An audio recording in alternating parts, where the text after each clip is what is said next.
신명기 5장 22절부터 33절까지의 말씀인데요. 32절과 33절 말씀을 제가 읽어드리도록 하겠습니다. 신명기 5장 32절, 33절 말씀 제가 봉독하겠습니다.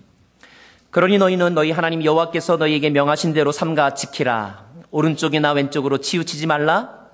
너희 하나님 여호와께서 너희에게 명령하신 그 모든 길을 따르면 너희가 차지하게 될 그 땅에서 너희가 살고 번창해 너희의 수명이 길 것이다. 아멘. 하나님의 말씀입니다. 하나님의 말씀을 듣기에 앞서서 하나님의 사람의 이야기도 잠깐 나누기를 원합니다. 우리 이영표 선수 앞에 나와서 여러분에게 축하 또 축복의 메시지 함께 나누려고 하는데요. 박수로 환영하겠습니다.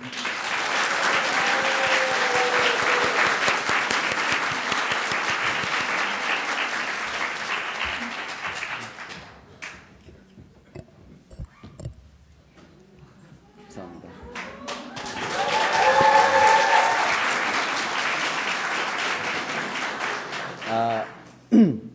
감사합니다. 이렇게 같이 예배 드릴 수 있게 돼서 반갑고요. 저는 이영표 선수입니다. 네. 목사님 5분 되면 말씀해 주십시오. 그럼 중간에 내려가겠습니다.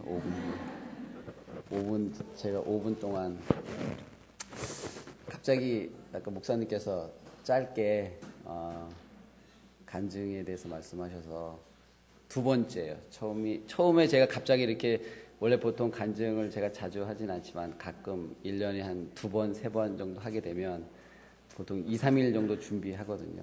그런데 갑자기 차 안에서 말씀하셔갖고 그 첫 번째가 언제였냐면 하영주 목사님께서 예전에 제가 그냥 예배 드리고 이렇게 있었는데요. 소빙고에서 눈이 마주쳤어요. 갑자기 저를 부르시는 거죠. 간증하라고 하셨어요.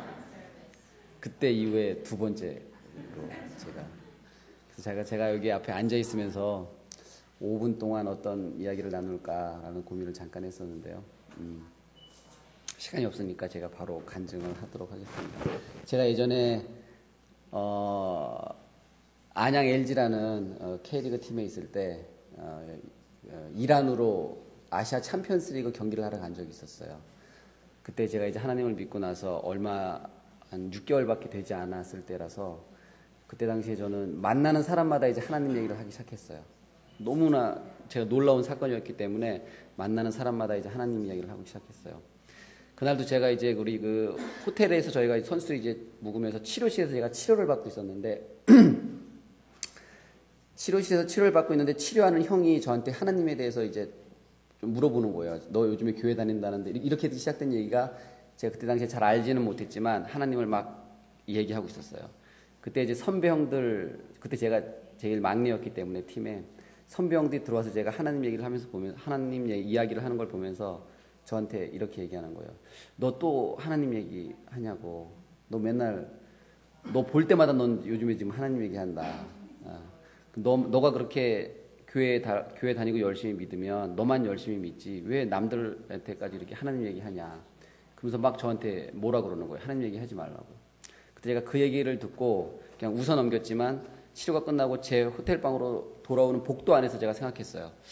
내가 하나님 열심히 믿고 하나님 말씀을 전하면서 왜 남들한테 싫은 소리를 듣고 비판을 들을까 이런 생각이 들었어요. 그래서 제가 그때 복도 안에서 어떤 다짐을 했냐면 형들이 얘기하는 것처럼 내가 얼마 하나님 믿지도 않았는데 잘난 체하거나 혹시 성경에 대해서 또 기독교인으로서 아는 체 하지 말고 나만 열심히 믿자라는 생각을 하게 됐어요. 왜냐하면 형들이 저한테 너가 하나님 믿은 지 얼마나 됐다고 이렇게 아는 척하냐라고 얘기했거든요. 그리고 막 뭐라 그랬길래 제 마음속에서 하나님 이야기하면서 다른 사람한테 싫은 소리 듣지 말고 나만 열심히 믿으면 된다. 잘난 체 하지 말자. 맞아, 내가 왜 잘난 체지? 라는 다짐을 하면서 제 방 안에 들어왔어요. 근데 제가 그때 제 방 안에 들어와서 한 몇 달 전에 제가 대표팀하고 LA 전주련에 갔을 때 어떤 집사님께서 저한테 주신 책이 있었어요. 그 책을 제가 6개월 동안 거의 그냥 들고만 다녔어요. 읽어야지 하면서 들고만 다녔던 책이 있었거든요. 그런데 제가 그 생각을 하면서 그 책을 그냥 들어서 갑자기 그 책 가운데를 딱 폈어요. 근데 제가 그 책을 필 때 제 마음속에 어떤 복도에서 다짐이 있었냐면 다른 사람한테 하나님 이야기 하지 말고 나만 열심히 믿자라는 생각으로 책을 딱 폈는데 그 책에 그냥 하얀 백지에 한 줄이 딱 써 있었어요. 거기에 뭐라고 써 있었냐면 진리를 아는 자가 진리를 모르는 자 앞에서의 침묵은 죄악이다 라고 써 있었어요. 제가 너무나 깜짝 놀랐어요. 제가 온누리교회 1:1 성경 공부를 하면서 하나님께서 나의 기도를 들으시고 내가 무슨 생각을 하시는지 안다는 것 제가 알고 있었어요. 성경 공부를 통해서. 근데 정말 제가 깜짝 놀란 것이 하나님께서 나를 살피고 계시는구나. 나의 생각을 이미 다 아시고 계시는구나라는 생각을 딱 들킨 거잖아요. 그때 제가 정말 하나님께서 살아계시고 나와 함께 하시는구나라는 생각을 느낄 수 있었고 그때 사건 이후에 제가 사실은 어떤 자리에서 하나님 이야기를 하면 분위기가 이상해져요. 여기서는 하나님 이야기 할 분위기가 아니에요. 그때 저는 용기를 갖게 돼요. 진리를 아는 자가 진리를 모르는 자 앞에서 침묵은 죄악이다. 그러면 나는 어떻게 해야 될 것인가 라는 생각을 하게 되거든요. 그리고 제가 시간이 어느 정도 지났을 때 한 며칠 지나서 다시 그 책을 이제 그 구절을 다시 찾으려고 그 책을 찾았어요. 근데 그 책에는 그런 구절이 없어요. 근데 그 책에는요, 아예 한 줄 있는 자체가 없었어요. 그 구절도 없었고, 그 책 자체에는 하얀 백지에 한 면에 한 줄 된 것 자체가 없었어요. 하나님께서 우리에게 원하시는 것이 무엇인가? 우리가 알고 있는 그 진리, 모르는 사람들한테 많이 나눠줘야 되겠다라는 생각을 했고요. 최근에 제가 고민하는 것 중에 하나는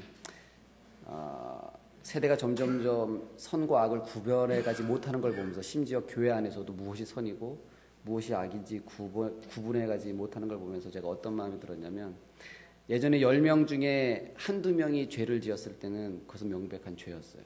잘못된 것이었고. 그런데 이제 세대가 점점 더 악해지고 시간이 지나가면서 10명 중에 8, 9명이 죄를 짓게 되자 더 이상 죄가 되지 않았어요. 왜냐하면 죄를 안 짓는 사람보다 죄를 짓는 사람들이 더 많기 때문이에요. 진리는 다수결이 아니죠. 진리는 소수와 다수와 상관없이 진리는 진리예요. 우리 교회에서 우리가 하나님을 믿는 우리들이 무엇이 진리고 무엇이 진리가 아닌지, 무엇이 선이고 무엇이 선이 아닌지 최소한 우리가 알고 있다면 알고 있는 자답게 교회 안에서 또 세상 가운데 그런 것들을 선포하고 행동으로 보여주는 저와 여러분들이 됐으면 좋겠습니다. 감사합니다.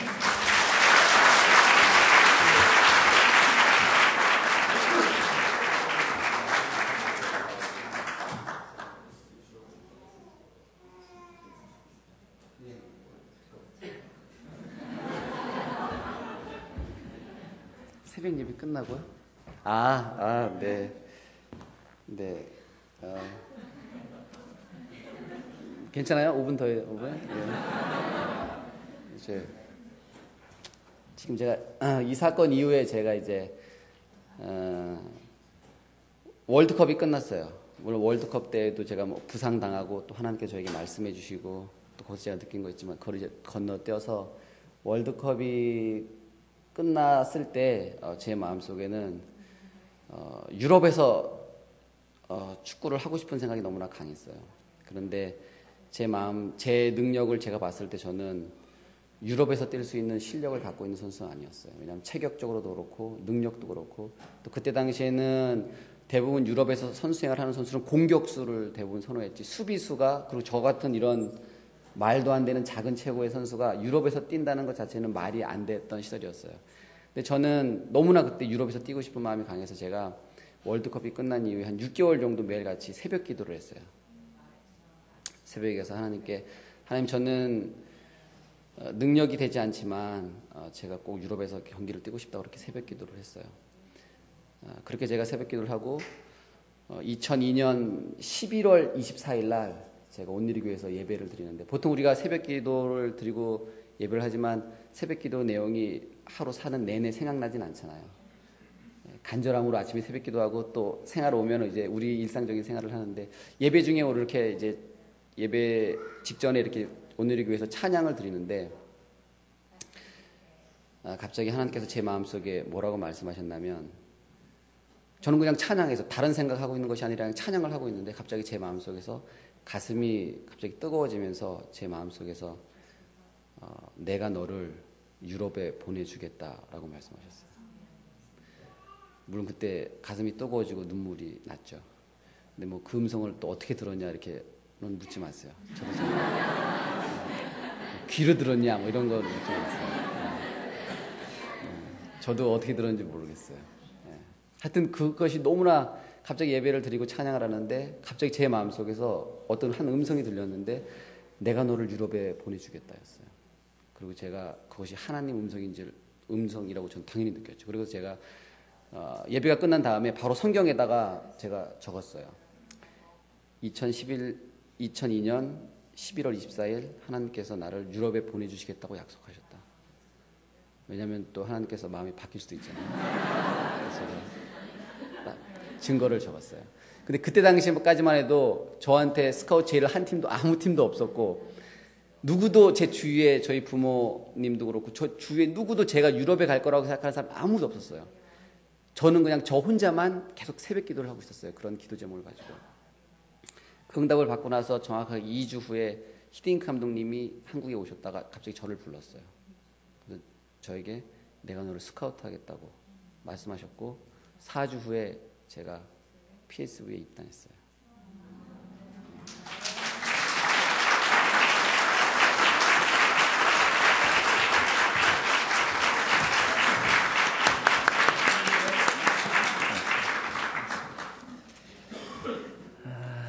네, 정말 하나님은 살아계시고 또 하나님은 그의 백성들을 귀하게 사용하시는 줄로 압니다. 이 시간에 한번 기도하겠습니다. 기도할 때 하나님은 오늘도 살아있는 하나님을 저희들도 경험하기를 원하고 계속하여 이 귀한 우리 형제의 삶 가운데 역사하실 하나님, 그를 사용하시고 그를 통하여 위대한 일을 열방으로 하여금 알게 하여 주옵소서.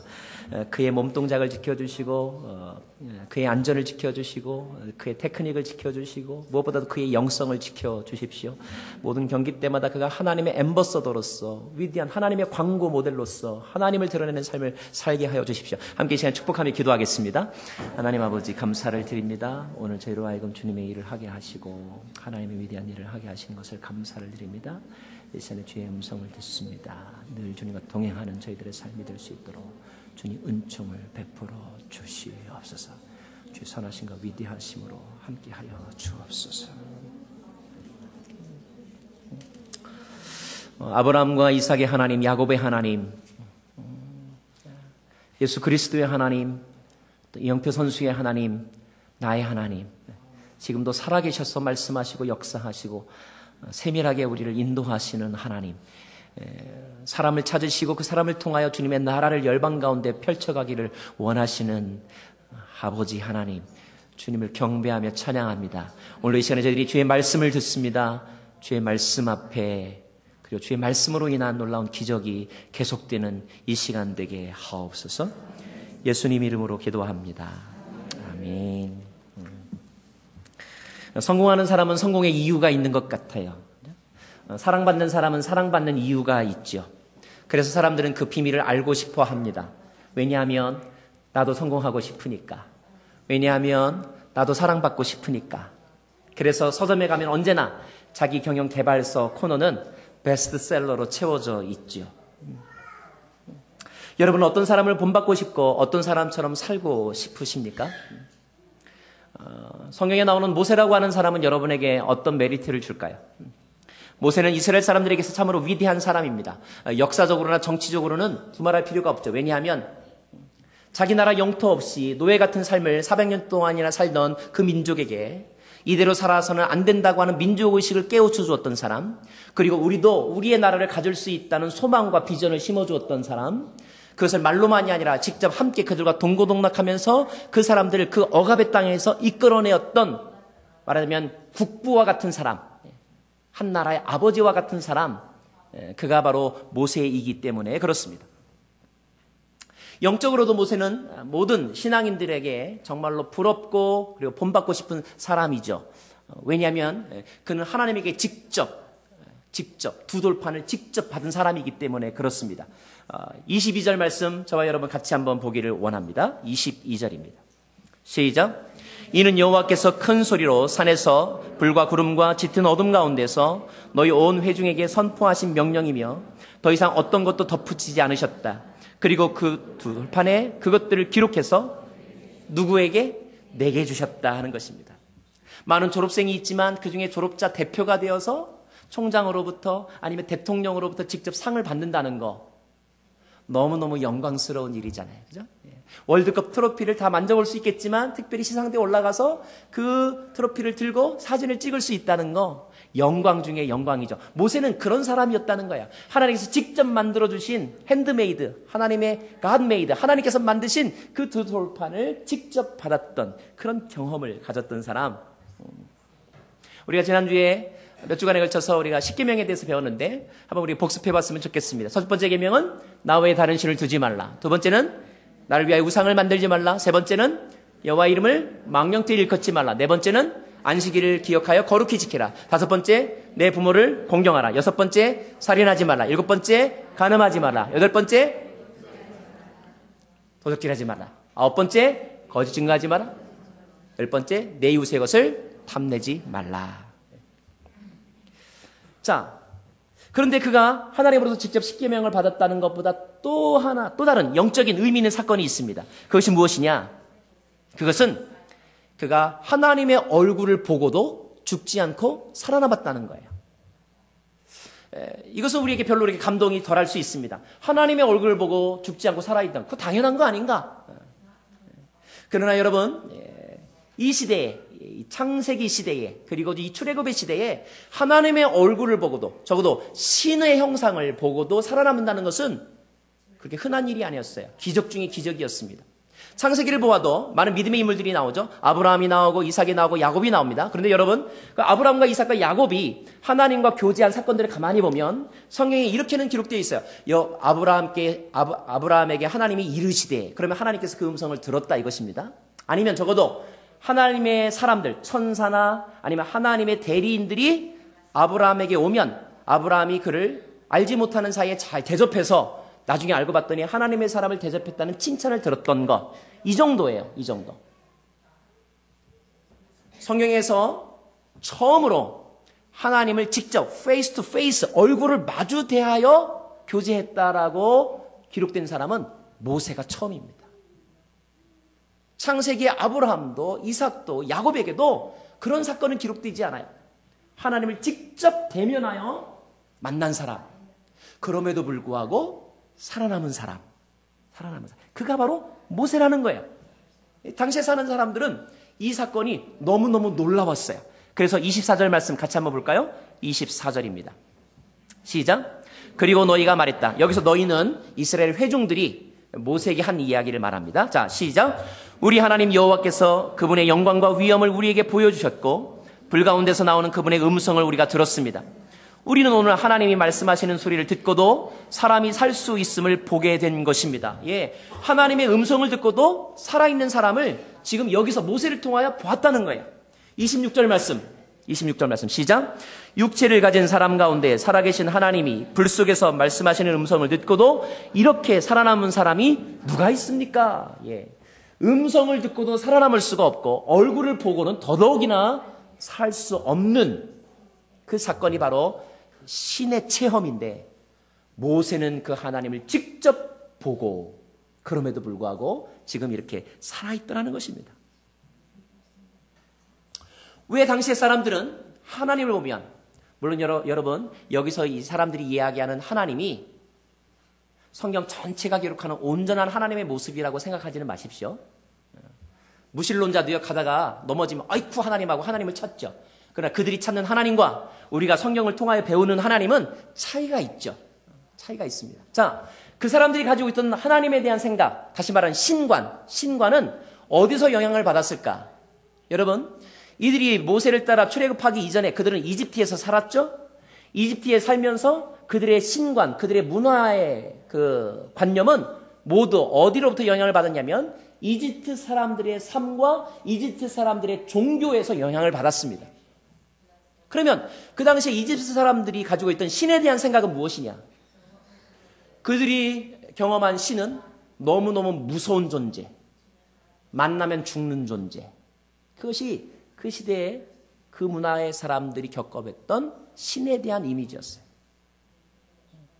게다가 절대 왕정, 절대 주권, 포갑 정치를 행하는 군주 밑에서는 우리가 그런 얘기하죠. 아버지에 대한 이미지가 하나님에 대한 이미지를 결정한다 그랬어요.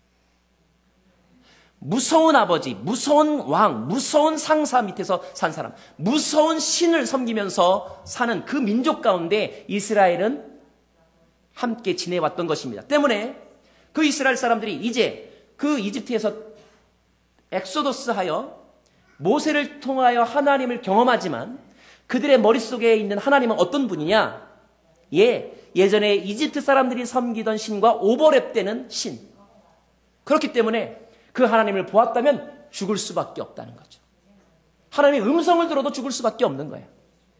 이것이 그들이 생각하는 하나님에 대한 생각이었습니다. 때문에 모세가 시내산 위에서 뭔가 지금 천둥이 치고 구름이 물고 그리고 어둠이 임하는데 그리고 하나님의 음성이 들리는데 사람들은 그 음성을 들으면서 막 벌벌벌벌 떠는데 모세는 죽지 않고 유연하게 내려와서 그 백성들에게 자기가 경험한 이야기를 지금 하고 있는 거예요. 만약에 여러분 일본에 쓰나미가 쳤는데 그 가운데서 죽지 않고 한 사람이 살아남았다면, 만약에 하이티에 지진이 나서 수십만 명이 죽었는데 안 죽고 살아남은 한 사람이 있다면 그 사람은 모든 사람들이 주목하지 않겠습니까? 어떻게 해서 살아남았을까 하는 거죠. 비행기가 추락했는데 다 죽었는데 안 죽고 한 사람이 살아남았다면 정말로 기적적인 사람이겠죠. 자, 사람들은 지금 모세를 그런 눈으로 보고 있는 거예요. 자, 도대체 모세는 어떤 이유로 어떤 비밀을 가졌길래 그렇게 신을 만났는데도 죽지 않고 살아남은 것일까? 하나님은 모세에게 왜 그런 복을 주셨을까? 모세는 특별한 신체 조건을 가졌을까? 그는 액션 영화의 주인공처럼 최첨단 장비로 자기 자신을 이렇게 잘 무장했을까? 물론 아니죠. 아니죠. 자, 그러면 해답은 어디 있을까요? 왜 하나님을 봤는데도 죽지 않았을까? 여러분, 그것은 두 가지입니다. 첫째, 우리가 믿는 하나님은 이방 사람들이 믿는 신들과 다른 분이기 때문에 그런 거예요. 물론 그분에도 공의로움이 있고 그분에게도 가까이 갈 수 없는 위험이 있고 너무나 깨끗하고 너무나 거룩하시기 때문에 그분 앞에 서면 내가 나를 견딜 수가 없어서 내 스스로 그 빛을 피할 수밖에 없는 지고지순한 완전한 분이시지만, 그러나 그분에게는 그것만 있지 아니하고 무엇이 있느냐? 그분에게는 친밀함이 있고 사랑이 있고 우리를 향한 초대의 문이 있다는 것입니다. 이것이 그들이 섬기던 신들과 우리가 섬기는 하나님의 차이점이라는 거예요. 어떻게 하나님이 우리에게 내가 너의 친구다라고 말합니까? 여러분, 그런 얘기를 너무 교회 나올 때부터 들어가지고 별로 감동이 없겠지만 이것은 정말로 일어날 수 없는 일인 거예요. 어떻게 그 하나님이 인간의 몸으로 있고 이 땅에 오십니까? 어떻게 그 인간의 몸으로 오신 예수께서 우리를 들어서 나는 너의 친구다라고 말합니까? 이거는 impossible, 불가능한 일이에요. 그런데 하나님 안에서 그것이 가능했다는 것입니다. 또 한 가지는, 이거 매우 중요한데, 모세는 은혜를 입은 사람, the blessed people이었기 때문에 그렇다는 거예요. 나는 여러분이 잘 살기를 원하고 유명해지기를 원하고 행복하기를 원하는데 그것보다 더 근본적인 축복을 해주고 싶어요. 그것은 뭐냐면 은혜를 입으십시오. 하나님의 은혜를 입으면 은혜의 한 열매가 성공이고 은혜의 한 열매가 행복한 결혼이고 은혜의 한 열매가 건강인 거예요. 저는 저희 목회 생활을 돌아보면서 제가 가장 좋아하는 단어, 정말로 두렵고 떨림으로 고백하는 단어가 이 은혜라는 단어입니다. 은혜, grace. 하나님의 은혜가 없었다면 내가 오늘 어떻게 여기 서 있을 수 있을까? 어떻게 말씀을 전할 수 있을까? 어떻게 여러분을 만날 수 있을까? 왜냐하면 내가 나를 너무나 잘 알기 때문에 그런 거죠. 오직 은혜로 사는 존재, 그가 바로 나라는 사실을 고백합니다. 모세가 그런 사람이었다는 거예요.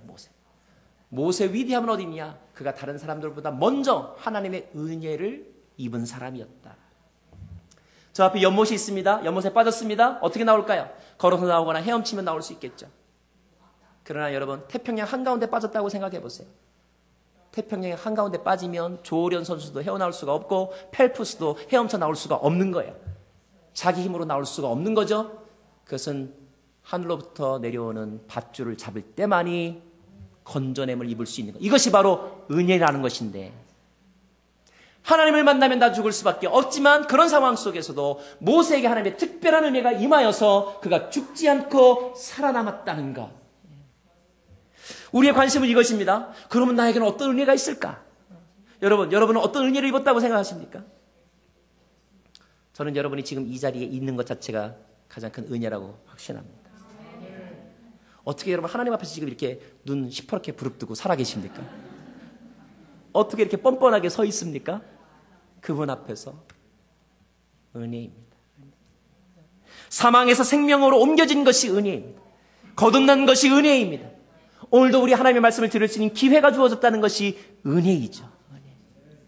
이제 그 은혜의 2차적인 열매, 3차적인 열매, 그거는 그냥 누리면서 있어도 좋고 없어도 좋은 것입니다. 이 순서가 바뀌지 않기를 원해요. 자, 은혜를 입은 사람은 어떻게 살아야 하는가? 이것은 사람들이 모세에게 원하는 그 요청을 들어보면 우리가 알 수가 있는데 23절부터의 말씀을 제가 여러분에게 읽어드리고 싶습니다. 자, 모세를 제외한 나머지 이스라엘 회중들이 모세에게 하는 말입니다. 제가 봉독합니다. 23절.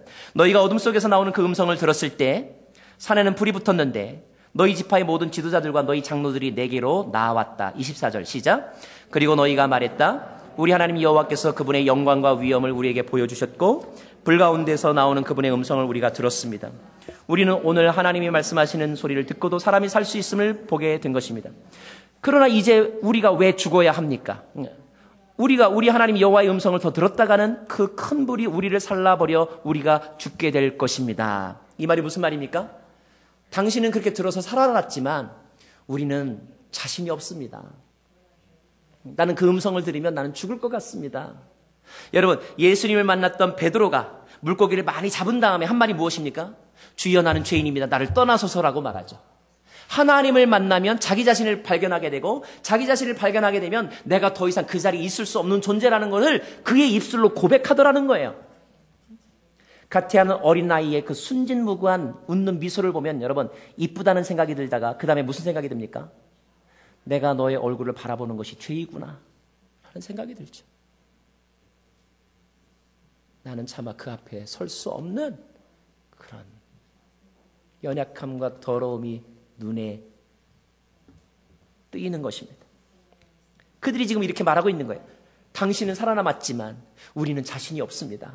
그래서 26절 육체를 가진 사람 가운데 살아계신 하나님이 불 속에서 말씀하시는 음성을 듣고도 이렇게 살아남은 사람이 누가 있습니까? 자, 27절 말씀 같이 읽을까요? 그러므로 그들이 말합니다. 시작.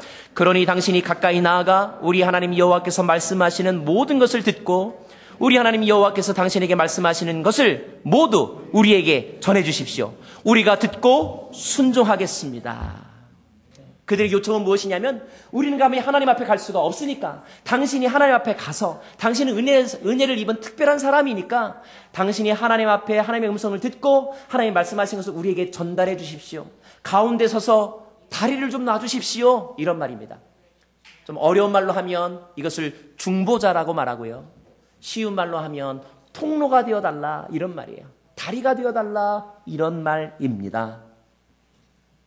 사랑하는 여러분, 이 세상에 사는 사람들이 하나님을 알지 못하는 사람들이 하나님을 알고자 하는 마음은 있지만 어떻게 해서 하나님을 만나야 될지 알지 못하는 사람들이 우리 그리스도인들에게 믿는 신앙인들에게 원하는 요구사항이 뭔지 아십니까?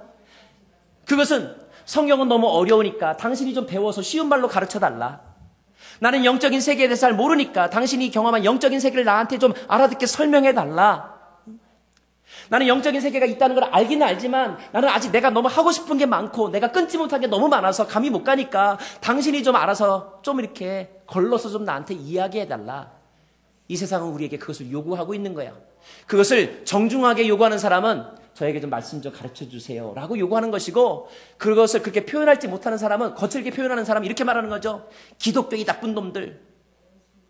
기독교에 대해서 비난하는 것입니다. 인터넷에 들어가면 많은 안티 기독교 사이트들이 있는데 그 가운데 그들이 하는 말 가운데 어떤 소리들은요, 정말로 적그리스도적인 하나님의 사람들을 괴롭히는 그런 사이트도 있지만, 그러나 어떤 사람들은 비난이 아니라 날 좀 관심을 가져달라. 나에게 너희가 알고 있는 하나님을 좀 제대로 좀 설명을 좀 해달라. 너가 하나님이 어떤 것을 원하시는지 너의 삶으로 나에게 좀 보여달라. 나도 그것을 좀 알고 싶다. 사실은 그 말을 할 줄을 몰라서 그렇게 욕하는 것뿐이고 그렇게 비난하는 것뿐인 거예요.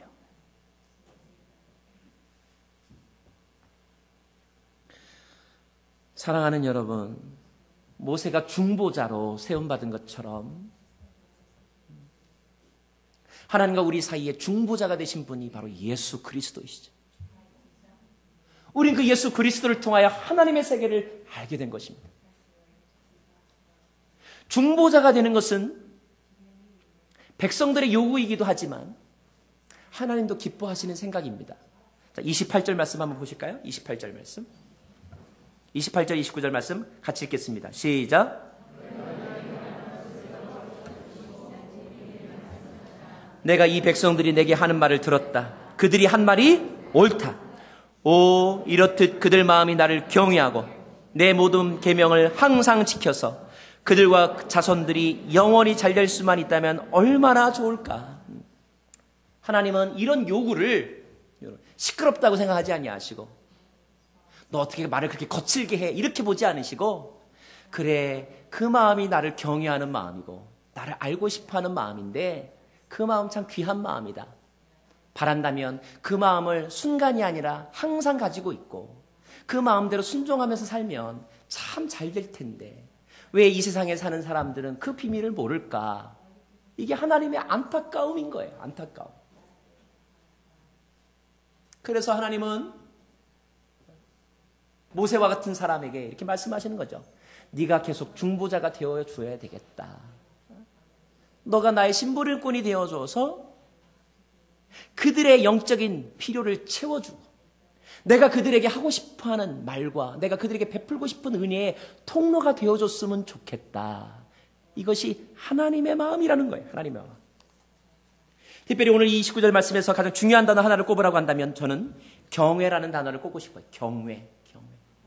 영어 성경은 fear라고 표현되어 있어요. fear. 두려움이죠. 두려움. 이 시대에는 경외함이 없는 시대이거나 아니면 잘못된 경외심을 갖고 사는 시대라고 말할 수가 있습니다. 이 세대는 하나님을 마음으로 경외하지 않아요. 하나님의 이름을 함부로 여기고 하나님의 가르침을 함부로 왜곡하죠. 너무 쉽게 하나님의 이름을 들먹입니다. 이 시대는 권위를 부정하죠. 신존재를 부정합니다. 믿지 않는 사람들만의 이야기가 아니에요. 믿음이 있다고 하는 사람들도 하나님을 경외하지 않습니다. 두려워하지 않아요. 하나님을 너무 쉽게 생각해요. 하나님을 부정하죠. 여러분, 페이스북이나 트위터나 아니면 모바일 메신저나 이런 것들이 우리에게 가져다주는 이 사회 현상 가운데 결과 가운데 하나는 이제는 더 이상 권위주의가 통하지 않는다는 거예요. 그죠? 누구나 다 정보의 제공자가 될 수 있다는 것입니다. 기성 정통 언론에 사람들이 귀 기울이지 않아요. 어쩌면 그냥 어떤 방문자가 그 장소에서 찍은 사진 한 컷, 그 한 컷 때문에 오랫동안 쌓아왔던 어떤 정부가 무너지기도 하고 국가가 붕괴되기도 하는 그런 시대이죠. 그런데 여러분, 안타까운 것은 권위주의가 무너지면서 권위가 덩달아 무너지고 있다는 거예요. 이것은 마치 뭐와 같으냐? 목욕물을 버리려다가 아기까지 버리는 셈이 돼버렸어요. 아기를 목욕시키고 목욕물만 버려야 되는데 목욕물 못 버리고 그냥 휙 집어던지다가 아기까지도 버리게 되는. 결국 중심이 흔들리고 질서가 무너지고 사회는 더 혼란스러워지는 것이죠. 나보다 많이 배운 사람, 나보다 나이 많은 사람, 나보다 직위가 높은 사람을 편하게 생각하다가 우습게 생각하죠. 자기나 나나 다를 게 뭐냐라고 말합니다. 그 사람의 권위를 부정합니다. 아이가 부모에게 왜 나는 못하게 하면서 자기는 하냐고 따져듭니다. 제일 모르는 사실은 너는 어린애고 그분은 어른이라는 것을 무시하기 때문에 생기는 거죠. 만약에 선수가 감독을 우습게 여긴다면 어떻게 될까요? 사랑하는 여러분, 오늘 하나님은 말씀을 통하여서 우리에게 뭘 요구하시냐면 하나님을 경외하는 자의 삶의 중요성을 가르쳐 주십니다. 왜냐하면 하나님은 경외받을 만한 분이시기 때문에 그래요. 오늘 말씀 속에 나오는 큰 소리, 산, 불과 구름, 짙은 어둠, 이런 단어들이 우리에게 주는 메시지는 무엇입니까? 하나님은 너보다 크시다는 거예요. 하나님은 너보다 크시다. 사람들이 이걸 착각할 때가 많아요. 이민교회에 문제가 많은가? 여러 가지 원인이 있겠지만 제가 보니까요. 교인 성도수가 작으니까 하나님도 작은 사람이라고, 작은 분이라고 착각하기 때문에 문제가 커지는 것 같아요. 만명교회에 출석하는 사람은요, 가서 아무 소리 안 해요. 왜? 만명 중에는 자기는 10,000분의 1이니까 내가 뭐 말한다고 뭐 어디 들려줄까? 아예 얘기를 안 하고 그냥 따라가요. 근데 100명 되는 교회 오면 말이 많아요. 왜? 자기는 100분의 1이니까 자기 포션이 그만큼 큰 거예요. 여러분, 만명교회 하나님은 10,000 스퀘어피트고 100명교회 하나님은 100 스퀘어피트입니까? 과학이 발달했다고 하나님을 이길 수 있다고 생각해요. 그래서 하나님을 경외하지 않아요. 저는 여러분에게 이렇게 질문하고 싶어요. 여러분, 귀신이 무섭습니까? 하나님이 무섭습니까? 우리가 무서워해야 될 대상은 귀신이 아니라 하나님이에요. 질병이 무서운 게 아니라 하나님이 무서운 것입니다. 좋은 간증으로 말씀해 주었지만 좋은 간증 속에서도 섬뜩한 게 하나 있어요. 제가 하나님 너무 완벽하시구나. 저 완벽함이 우리에게 사랑으로 다가왔으니 다행이지 우리에게 진노로 다가와 본다고 한번 생각해 보세요. 우리가 피할 수가 있겠는가? 축복합니다. 하나님을 경외하십시오. 경외하는 마음이 생기면 순종은 저절로 되는 거예요. 하나님이 경외하는 사람이 어떤 복을 주시는가? 31절 말씀 읽겠습니다. 31절 같이 읽습니다. 시작.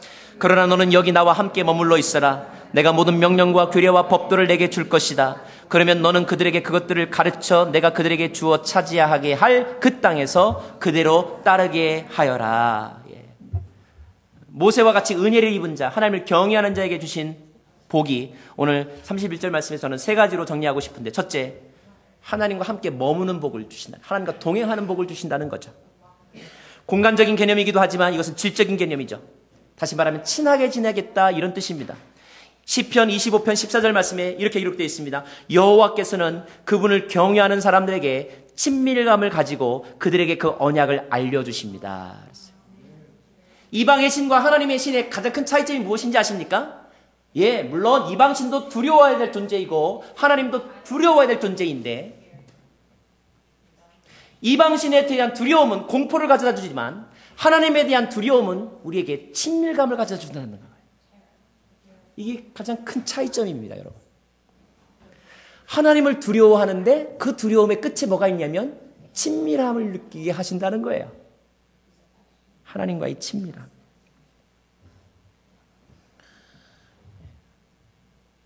오늘 아마 우리 선수 옆에 뒤에 앉으신 분은 이 함께 앉음에 대한 의미를 확실하게 깨달을 것 같아요.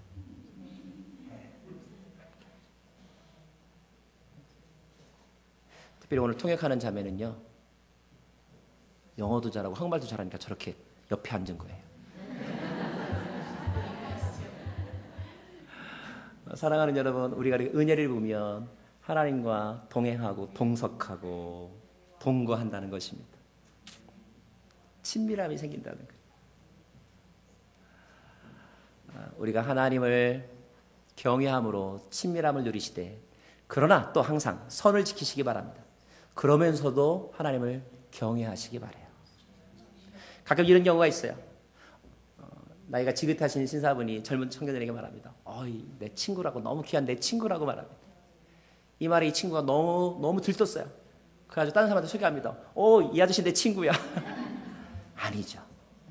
그분은 나를 친구라고 하지만 나는 감히 그 친구라고 하는 호칭을 사용할 수가 없는 거예요. 어떻게 내가 그분하고 친구가 됩니까, 여러분? 나는 여전히 그분을 경외하는 거예요. 근데 그렇게 하면 그 친밀하게 관계가 지속될 수 있는 거죠. 근데 상대가 나를 편하게 대해준다고 내가 쉽게 생각하면 관계가 깨어지는 것입니다. 범죄하게 되는 거예요.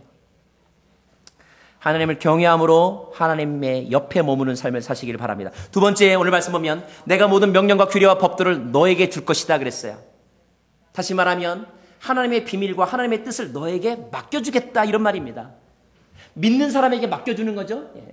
절친이란 말이 있어요. 베스트 프렌드가 있습니다. 보통의 친구와 나눌 대화가 있고 절친, 베스트 프렌드와 나눌 수 있는 대화가 따로 있는 거죠. 나를 경외하는 자는 내 친밀함의 바운더리 안에 머물 것이고 나는 그에게 세상에 알지 못하는 비밀을 그에게만 이야기해 주겠다.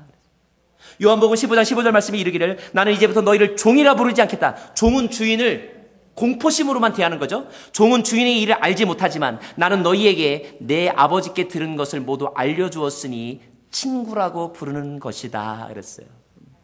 저는 여러분이 하나님을 경외함으로 하나님의 친밀한 가운데 거하셔서 사람들이 듣지 못한 음성을 듣기 원하고 사람들이 알지 못하는 비밀들을 듣기를 소망합니다. 시편 말씀에 이르기를 여호와를 경외하는 자 누구뇨?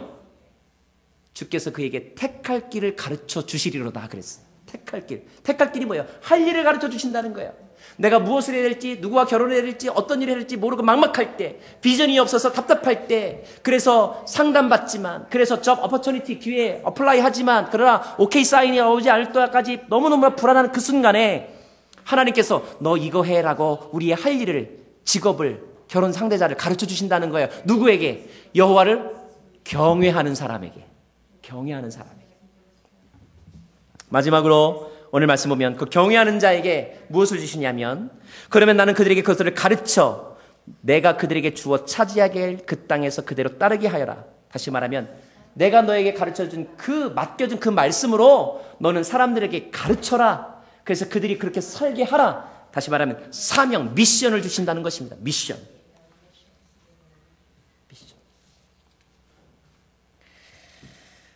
모세는 이런 은혜를 누렸던 사람이었어요. 그래서 자신의 80세부터 120세까지 40년의 삶을 하나님과 동행하면서 하나님의 비밀을 제일 먼저 들으면서 그 비밀을 자기만 간직하지 않고 그것들을 사람들에게 가르치면서 그 사람들도 그러한 삶을 살 수 있도록 안내자가 되어줬던 사람, 그가 바로 모세, 그가 바로 예수님, 그리고 그렇게 되어야 될 사람이 바로 여러분과 나인 것입니다. 예수님께서 우리에게 명령하셨어요. 너희는 가서 모든 족속으로 제자를 삼아 내가 너희에게 분부한 모든 것을 어떻게 하라? 가르쳐 지키게 하라. 오늘 여기도 31절 말씀이 그것 아닙니까? 너는 그들에게 그것을 가르쳐 따르게 하여라. 우리에게 주신 은혜인 것입니다. 그렇다면 하나님을 경외하는 사람은 어떻게 살아야 하는가? 그 말씀을 들은 사람은 어떻게 살아야 하는가? 32절 말씀 같이 읽겠습니다. 32절. 시작. 그러니 너희는 너희 하나님 여호와께서 너에게 명령하신 대로 삼가 지키라. 오른쪽이나 왼쪽으로 치우치지 마라 그랬어요. 여러분, 오른쪽이나 왼쪽으로 치우친다는 말이 무슨 뜻일까 가만히 봤더니요, 하나님께서 명령하신 것 중에서 내 마음에 드는 것만 순종하는 것이 치우치는 거더라고요. 내 가치관과 맞고 내 상황과 맞는 말씀만 순종하는 것, 이것이 치우치는 것. 그러나 하나님은 네가 좋아하는 것만 순종하라고 말씀하지 않으셨고 모든 규례를 지켜라라고 말씀하셨죠. 치우치지 말고 편식하지 말고 모든 일을 순종하려고 노력하여라. 힘을 다하여라. 애를 써라.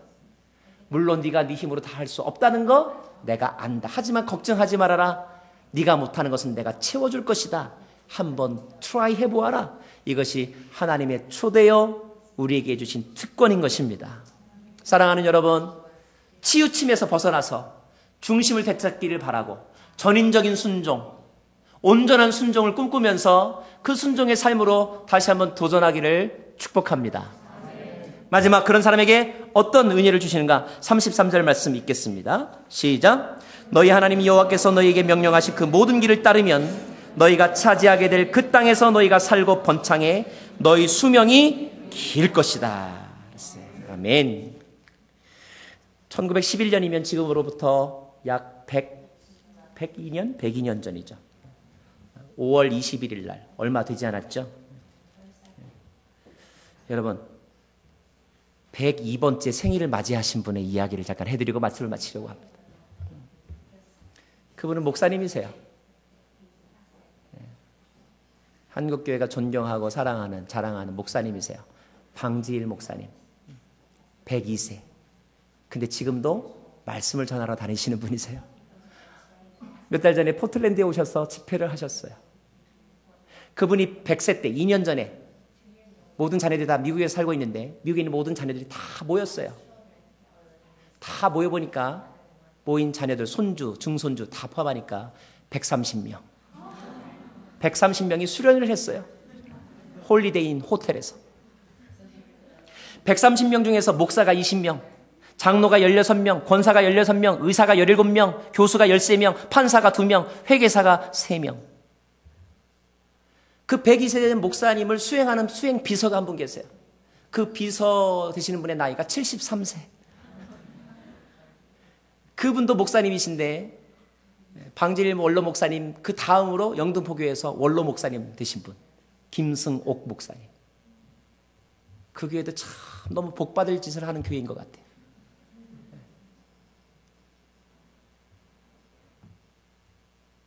그분의 인생은 하나님을 경외하는 삶이었어요.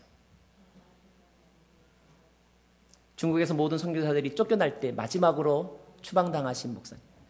57년도인가 영등포교회 섬기시면서 한결같은 마음으로 그 교회 은퇴할 때까지 섬기셨던 분. 지금도 교단과 교파를 초월하여 모든 목회자들이, 후배 목회자들이 그분을 존경하고 오늘 교회에서도 신년 초에 그분 오셔서 말씀 전해주시고 장수하고 형통하고 번성하고 복된 삶을 사는 것. 그러나 꼭 그렇게 오래 살아야 복인 것은 아니겠죠. 그보다 더 큰 복은 많지.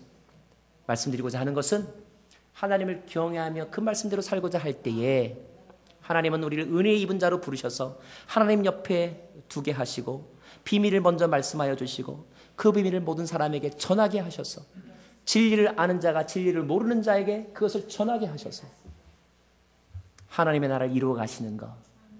이것이 주께서 이 시대에 우리에게 원하시는, 이 시대 크리스찬들에게 원하시는 삶의 역할이요 삶의 모습인 것을 이 아침에 다시 한번 우리 마음속에 새겨봅니다.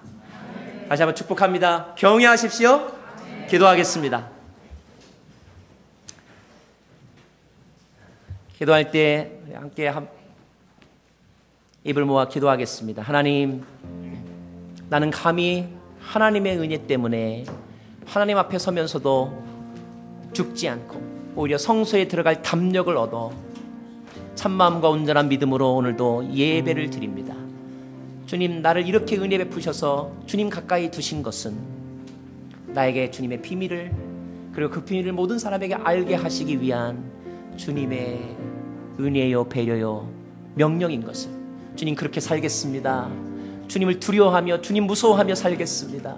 그러면서도 주님과 친밀하며 살겠습니다. 오 주님, 나를 받아 주옵소서. 함께 입을 벌려 통성으로 합심하여 기도하겠습니다. 거룩하시고 자비로우신 아버지 하나님, 그렇습니다. 부족하고 연약한 저희를 불러주시고 주님의 은혜 삼게 하신 것 감사를 드립니다. 주님, 저희는 너무나 부족한데 하나님, 우리에게 공포스러운 분으로만 다가오지 않으시고 우리에게 친밀함을 나타내시는 분으로 임하셔서 주님의 일을 겪게 하시고 주님의 위대함을 겪게 하시니 감사를 드립니다. 오 주님, 주님을 경외합니다. 주님을 사랑합니다. 주님 안에 머물며 살아가는 저희 모두가 될 수 있도록 은혜를 주시옵소서. 오 주님, 감사를 드립니다. 은혜 입은 자로 은혜 입은 자에 합당하게 살게 하옵소서. 예수님 이름으로 기도합니다. 아멘. 여러분 그 주보에 한번 그 쪽지를 좀 보시면 이 시간에 한번 하나님이 주신 마음을 쫓아서 이렇게 한 1분 정도 잠깐 이렇게 우리의 마음을 좀 적는 시간을 좀 가져보겠습니다. 그래서 하나님이 우리 교회가 어떤 교회가 되기를 원하시는지 이렇게 적으시고, 다 못하시는 분은 또 하셔도 좋지만 일단 시작을 했으면 좋겠어요. 그래서 그 바람들을 오늘 이 쪽지는 우리 어른들만이 아니라 우리 유스 그룹도 하고 또 EM도 하고 또 우리 꿈땅도 하고 다 합니다. 그래서 우리 교회 모든 성도들이 이런 교회에 대한 소망을 가지고 이런 교회가 되게 해주십시오. 중보자의 교회가 되게 해주십시오. 선교하는 교회가 되게 해주십시오. 그런 마음으로 이제 한번 성령께서 인도하심 따라서 잠깐 좀 적는 시간을 가져보겠습니다.